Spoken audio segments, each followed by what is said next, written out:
৩৬ দিনের টানা অবস্থান কর্মসূচি শেষে আন্দোলন স্থগিত করেছিল ককরোচ জনতা পার্টি সিজেপি। তবে সেই বিরতি দীর্ঘস্থায়ী হয়নি। সরকার তার প্রতিশ্রুতি পূরণ করেনি এমন অভিযোগ তুলে আবারও কঠোর আন্দোলনের হুঁশিয়ারি দিয়েছে সংগঠনটি।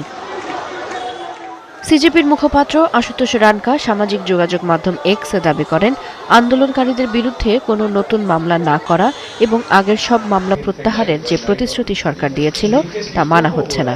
বিহার ও পশ্চিমবঙ্গে শিক্ষার্থীদের গ্রেপ্তার, দিল্লিতে স্বেচ্ছাসেবকদের আটক এবং বিভিন্ন রাজ্যে আন্দোলনকারীদের হয়রানির অভিযোগও তোলেন তিনি।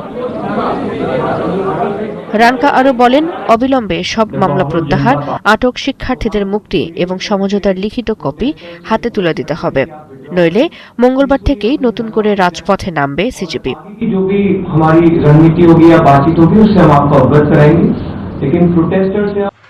এরই মধ্যে বিহারের সিওয়ানে ছাত্র বিক্ষোভে AK-47 রাইফেল থেকে গুলি ছোড়ার অভিযোগে এক পুলিশ সদস্যকে বরখাস্ত করেছে কর্তৃপক্ষ। ভাইরাল হওয়া ভিডিওতে ওই কনস্টেবলকে গুলি ছুড়তে দেখা যায়। এ ঘটনায় আহত ৩ আন্দোলনকারী হাসপাতালে চিকিৎসাধীন।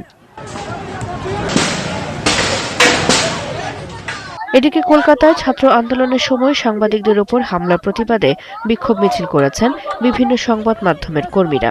এ সময় কলকাতা প্রেস ক্লাব সহ ৪৬টি প্রেস ক্লাবের সদস্যরা সাংবাদিকদের নিরাপত্তা নিশ্চিত করা এবং হামলাকারীদের বিরুদ্ধে ব্যবস্থা নেয়ার দাবি জানান। চৈতি সরোয়ার, ৭১।